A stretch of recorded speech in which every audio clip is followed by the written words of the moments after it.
Hello focus, good morning. GSN invest के एक नए एपिसोड में आपका स्वागत है। आज जो हम बिजनेस डिस्कस करने वाले हैं वो है एनएसडीएल, राइट। एनएसडीएल का जैसे कि आप जानते हैं अभी आईपीओ आ रखा है और आईपीओ के साथ साथ उन्होंने एक 500 पेज का बड़ा आरएचपी निकाल रखा है, राइट।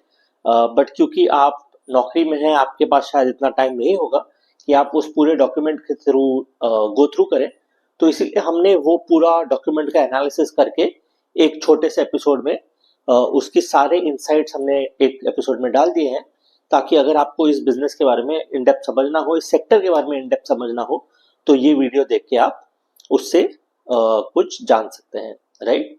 तो इसके पहले कि हम ये देखें कि एनएसडीएल का बिजनेस क्या है, क्या क्या वर्टिकल्स हैं, हमें ये देखने में ज्यादा फायदा हो जाएगा कि एक डिपॉजिटरी एक्चुअली करती क्या है, राइट। तो बहुत ही सरल शब्दों में हम डिपॉजिटरी को ऐसे मान सकते हैं कि ये एक तरीके से आपका एक लॉकर है, राइट। जैसे आपके घर में कुछ सोना रहा, कुछ कैश रहा, उसको अगर आपको सेफ रखना है तो आप किसी लॉकर में जाके रख देते हैं और वो लॉकर में एक सेफ्टी के इसमें वो रह जाता है, राइट। सिमिलरली आपके और मेरे जब भी हम मार्केट में ट्रेड करते हैं, हम या तो शेयर्स खरीदते हैं या ईटीएफ्स खरीदते हैं या म्यूचुअल फंड के यूनिट्स खरीदते हैं, राइट। और ये यूनिट्स भी सेफ रहने चाहिए, राइट, क्योंकि दो चीजें इंपॉर्टेंट है। एक तो ये यूनिट्स अपने आप में सेफ रहे और ये पता हो उस एंटिटी को भी और मुझे भी कि ये यूनिट्स मेरे नाम पे है, राइट। तो ये चीज डिसाइड करने के लिए जो एंटिटी बनी रहती है उसे हम कहते हैं डिपॉजिटरी, राइट।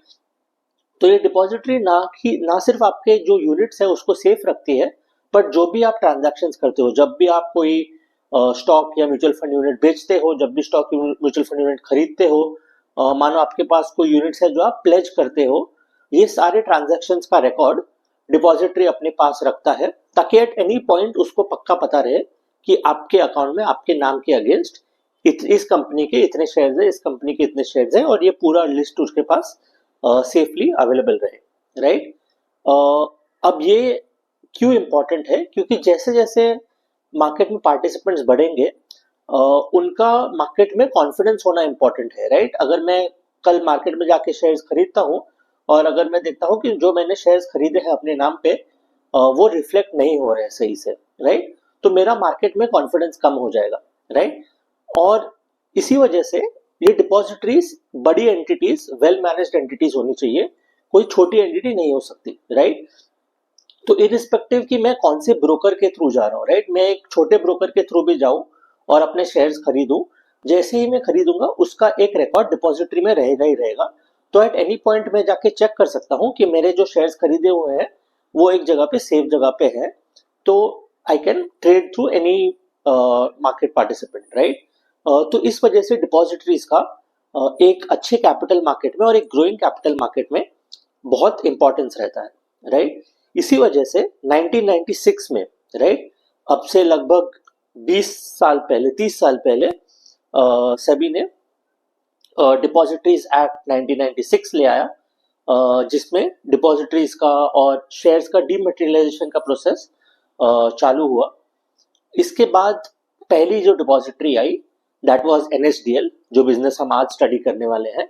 1996 में एनएसडीएल की स्थापना हुई और 1999 में इनका जो सेकंड मेजर कॉम्पिटिटर है सीडीएसएल, उसकी स्थापना हुई, राइट। और अभी ब्रॉडली इस मार्केट में सिर्फ दो प्लेयर्स है, एक साइड पे है हमारा एनएसडीएल, सेकंड साइड पे सीडीएसएल, राइट।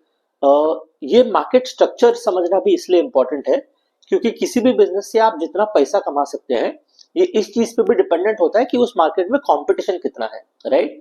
तो जैसे आप और मैं ट्रेड कर रहे हैं, हमारे पास ट्रेड करने के ऑप्शंस बहुत है, राइट। मैं एक ब्रोकर के पास जा सकता हूँ, दो ब्रोकर्स के पास जा सकता हूँ, चाहे तो अपना पैसा 3-4 ब्रोकर्स के बीच में डिवाइड करके भी इन्वेस्ट कर सकता हूँ।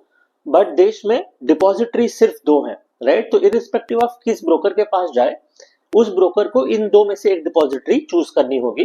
तो इफेक्टिवली आपका डिपॉजिटरी इन दोनों में से ही रहेगा, राइट। तो this becomes a very stable way to play a growing growth story of financialisation in the country, right. तो जैसे इन्वेस्टर्स मार्केट में आएंगे, किसी भी ब्रोकर के थ्रू आए, डिपॉजिटरी में जाना इनको सीडीएसएल या एनएसडीएल के पास ही है, राइट। तो this is why this sector and this space is interesting, और इसीलिए हम अभी इस बिजनेस को और डेप्थ में समझने की कोशिश करेंगे, राइट। तो अब जब हमने डिपॉजिटरी स्पेस समझ लिया है, अब हम एनएसडीएल के बिजनेस में थोड़ा और डेप्थ में जाते हैं और समझते हैं कि एनएसडीएल अपना पैसा कमाता कैसे है, राइट। तो ब्रॉडली एनएसडीएल के 3 बिजनेस वर्टिकल्स हैं। पहला जो है उनका कोर डिपॉजिटरी बिजनेस है, राइट, ये इनका ब्रेड एंड बटर है। सेकंड इनका एक डेटाबेस मैनेजमेंट सिस्टम है, जिससे इनको थोड़ा मुनाफा आता है। और तीसरा इनका एक पेमेंट्स बैंक है, राइट। तो अगर आप इनका रेवेन्यू स्प्लिट देखोगे तो पेमेंट बैंक से अच्छा खासा रेवेन्यू ब्रॉडर बिजनेस को आ जाता है, but payment bank is not very profitable, right. तो प्रॉफिट कंट्रीब्यूशन में पेमेंट बैंक का सिर्फ 2% शेयर है, जो आपका डेटाबेस मैनेजमेंट बिजनेस है उसका 8% शेयर है, और 90% शेयर आपका डिपॉजिटरी बिजनेस से है, राइट। तो effectively for all intends and purposes जो मेन कोर बिजनेस है हमारा वो सिर्फ डिपॉजिटरी बिजनेस ही है, राइट, क्योंकि सारा पैसा उसी से आ रहा है। तो हम जब एनालिसिस में फोकस करेंगे, हमको अगर बहुत चीजों में हमारा अटेंशन डिवाइड हो गया तो उतना वैल्यूएबल नहीं होगा, इसीलिए हम जो सबसे valuable part of the business है उसको स्टडी करने की कोशिश करेंगे, राइट। तो डिपॉजिटरी बिजनेस में 3 तरीके से बिजनेस पैसा कमा सकता है, राइट। पहला तो होता है इनका एनुअल एक चार्ज रहता है, राइट। तो हर डिपॉजिटरी में जो जो स्टॉक्स ट्रेड होते हैं, जो जो यूनिट्स ट्रेड होते हैं, उन सबको इस डिपॉजिटरी को एक एनुअल फी देना होगा ताकि उनके बिजनेसेस इस डिपॉजिटरी पे रह सके, राइट। तो वो एक एनुअल फी उन बिजनेसेस से कलेक्ट करते हैं। सेकंड, काफी डिपॉजिटरी पार्टिसिपेंट्स रहते हैं, राइट। तो डिपॉजिटरी पार्टिसिपेंट्स क्या है, जैसे मान लीजिए आप जीरोडा के थ्रू ट्रेड कर रहे हैं, तो Zerodha is a depository participant with CDSL, right. Similarly आप मान लो ग्रो से कर रहे हैं या आईसीआईसीआई सिक्योरिटीज से कर रहे हैं, कहीं और से भी कर रहे हैं, all of these brokers are effectively acting as depository participants with a depository, right. तो इनको depending on the volume that they have, the accounts that they have, एक एनुअल फी पे करना होता है टू द डिपॉजिटरी। और तीसरा जो रहता है that is transaction based, right, क्योंकि इनको इस डिपॉजिटरी को सारे ट्रांजैक्शंस का भी रिकॉर्ड रखना है कि कब ट्रेड हुआ है, कब बेचा गया है, कब प्लेज हुआ है। हर ट्रांजैक्शन के ऊपर ये एक अपना चार्ज भी लेता है, राइट। तो effectively it gets money from both transactions plus a good recurring revenue source।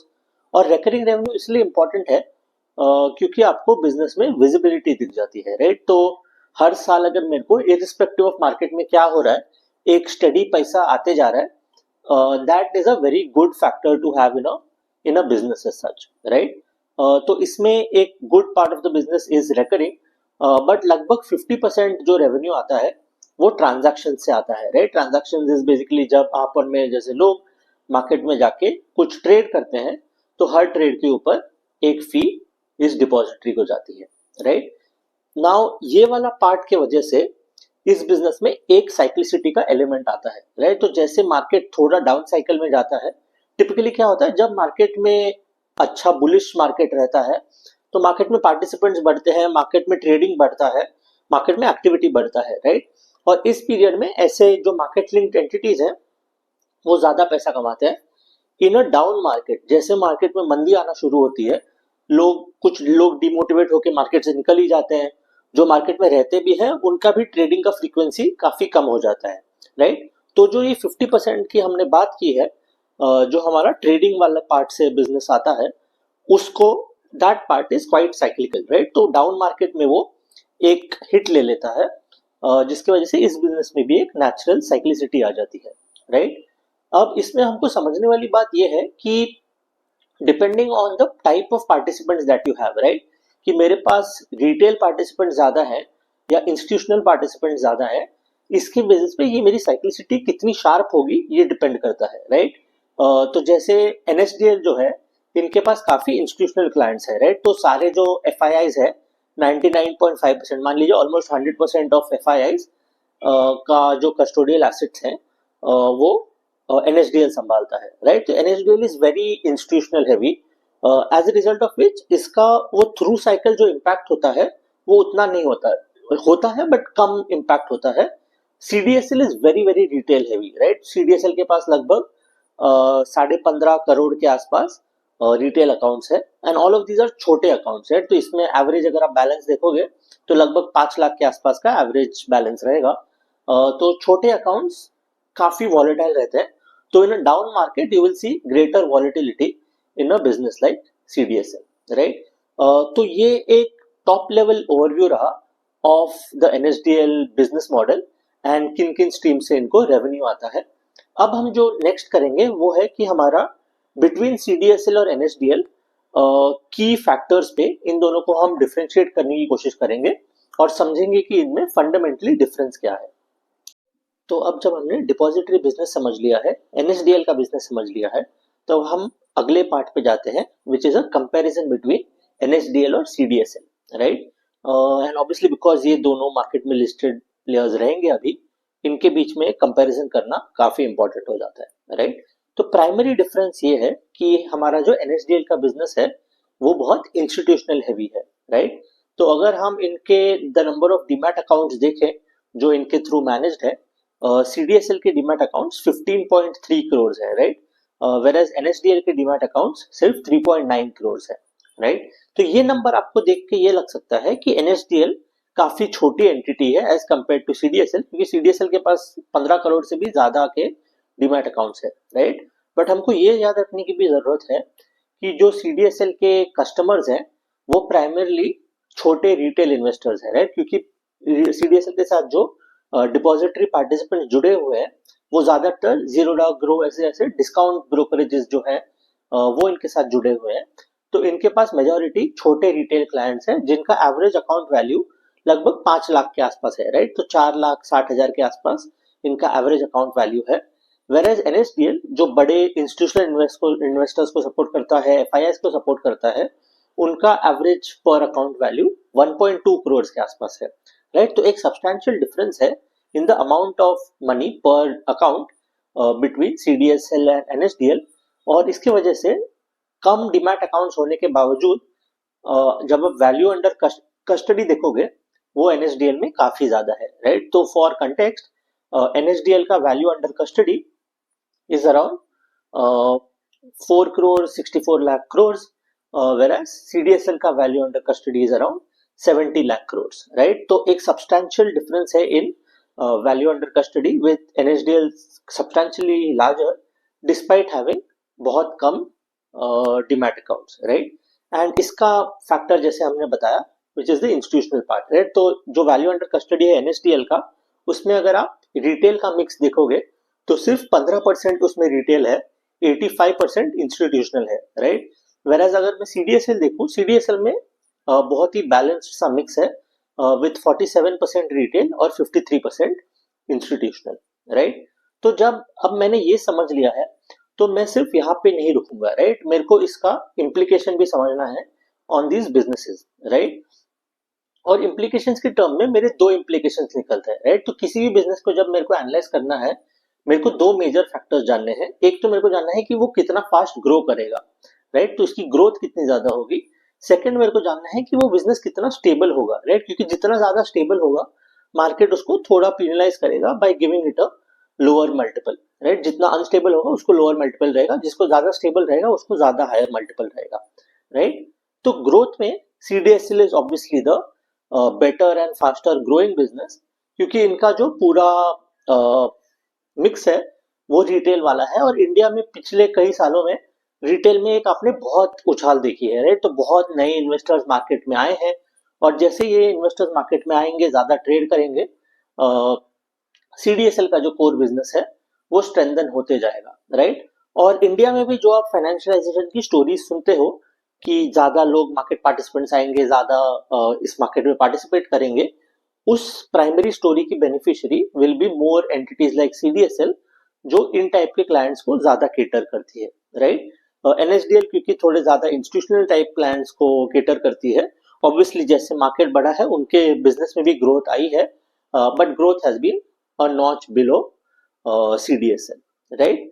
पर अगर मैं सेकंड फैक्टर देखूं स्टेबिलिटी का, तो वहां पे एनएसडीएल को एडवांटेज मिलता है, राइट। और स्टेबिलिटी में टिपिकली कैसी पीरियड में देखूंगा, जब मार्केट में थोड़ा डाउनटर्न आता है, राइट। तो अगर आप इनके FY23 के आसपास के नंबर्स देखोगे तो FY23 में आप देखोगे कि NSDL एक स्लो हुआ है बिजनेस, बट CDSL के बिजनेस में आपको एक काफी शार्प ड्रॉप दिखेगा, राइट। और अगर आप रिसेंट क्वार्टर्स के भी CDSL के नंबर्स देखोगे तो वहां पे आपको थोड़ा स्ट्रेस नजर आएगा, विच इज प्राइमरली बिकॉज जैसे मार्केट थोड़े डाउन टर्न में जाता है, आपका रिटेल एक्टिविटी बहुत शार्पली नीचे गिर जाता है, राइट। और जैसे ही वो नीचे गिर जाता है, CDSL जैसे बिजनेसेस जिसका जैसे हमने डिस्कस किया था 50% of the revenue is still transaction based, right. तो वो बिजनेस जैसे हिट लेगा वैसे इनका बिजनेस भी हिट ले लेगा, राइट। तो that is the core difference between your NSDL and CDSL, और इन बिजनेसेस के आप ग्रोथ और स्टेबिलिटी के बारे में कैसा सोच सकते हैं, राइट। कुछ और पॉइंट्स है, जैसे अगर आप मार्जिन वगैरह देखोगे तो लिस्टेड बिजनेस के आपको मार्जिन थोड़े कम दिखेंगे NSDL के, और रिटर्न नंबर्स भी थोड़े कम दिखेंगे, बट ये ऑब्वियसली क्योंकि आप एक कंबाइंड एंटिटी लेवल पे देख रहे हो उस वजह से कम है। अगर आप सिर्फ NSDL का कोर डिपॉजिटरी बिजनेस देखोगे तो ब्रॉड मार्जिन सिमिलर ट्रेंड्स पे है, राइट। तो NSDL का core depository business also earns around 50% और सॉर्ट ऑफ मार्जिन, CDSL में भी सिमिलर रेंज में रहेंगे, and obviously return ratios in the core depository business across the board are very high, right. तो आपको जो मार्जिन रिटर्न्स वगैरह में थोड़ा डिविएशन दिख रहा है, that is primarily because of the business mix of NSDL। The core business is broadly just as strong दोनों एंटिटीज में, राइट। तो हमको जब डिफरेंसेस देखने हैं इनके बारे में, प्राइमरली ग्रोथ एक फैक्टर रहेगा जहां पे CDSL को स्लाइट एज होगा, और स्टेबिलिटी एक फैक्टर होगा जहां पे NSDL को एज होगा। तो फाइनली आ जाते हैं हमारा कंक्लूडिंग रिमार्क्स पे और वैल्यूएशन पे कॉल पे। तो ऑब्वियसली हमारा इस बिजनेस पे कुछ सब्सक्राइब नॉन सब्सक्राइब वैल्यूएशन पे कोई कॉल नहीं है, क्योंकि as an RA on a public forum में आपको कोई भी रिकमेंडेशन नहीं दे सकता, क्योंकि जब भी अगर मेरे को आपको रिकमेंडेशन देना है, मेरे को आपको कंप्लीट प्रोसेस में गाइड करना है, right from buying decision to the selling decision, throughout मेरे को आपको हेल्प करना है, जो मैं सोशल पे नहीं कर सकता ऑब्वियसली। तो अगर आप हमारे रिसर्च में इंटरेस्टेड हैं, आप उसमें मेरे को कांटेक्ट कर सकते हैं, but from a pure valuation point of view ये बिजनेस लगभग 46-47x ट्रेलिंग पे ट्रेड करेगा पोस्ट IPO, जो आपको नंबर देखने में थोड़ा महंगा लग सकता है, राइट। 47 का P थोड़ा हायर एंड पे लग सकता है आपको, बट ये जानने की भी जरूरत है कि ये मार्केट स्ट्रक्चर जो है वो काफी स्ट्रॉन्ग मार्केट स्ट्रक्चर, एक ड्यूओपोलिस्टिक मार्केट स्ट्रक्चर है, और एक अच्छा फास्ट ग्रोइंग मार्केट है, राइट। इंडियन कैपिटल मार्केट्स अगले कई सालों के लिए जैसे फाइनेंशियलाइजेशन बढ़ेगा, ग्रो करेंगे, तो ये एक combination of good attractive market structure with good growth काफी रेयर होता है, और इसी रीजन की वजह से इसका जो आप कॉम्पिटिटर देखोगे CDSL, वो भी 60x प्लस पे ट्रेड करता है, राइट। तो ऑप्टिकली ये नंबर थोड़ा हाई लग सकता है, बट मार्केट टिपिकली इस टाइप्स के बिजनेसेस को रीजनेबली अट्रैक्टिव वैल्यूएशंस दिए आ रहे हैं कई सालों से, राइट। तो ये था हमारा इस बिजनेस के ऊपर ओवरव्यू, जहाँ पे हमने राइट फ्रॉम एक्सप्लेनिंग एक डिपॉजिटरी क्या करती है, टू एक्सप्लेनिंग NSDL का business, to explaining the difference between NSDL and CDSL, आपको एक कंप्लीट ओवरव्यू दे दिया है, ताकि एज इन्वेस्टर जब आप इस बिजनेस को देखें आप थोड़े ज्यादा इन्फॉर्म्ड हो, और अच्छा से आप खुद का रिसर्च करके आप अपना डिसीजन ले सके, राइट। आई होप हमारा वीडियो आपको हेल्पफुल रहा हो। अगर हेल्पफुल रहा हो तो आपके जो बाकी दोस्त हैं जो IPOs में इन्वेस्ट करते हैं, स्टॉक्स में इन्वेस्ट करते हैं, प्लीज उनके साथ भी शेयर कीजिए, ताकि वो भी इससे सीख के बेटर इन्वेस्टर्स बन पाए। आपके वक्त देने के लिए बहुत बहुत धन्यवाद। Thank you.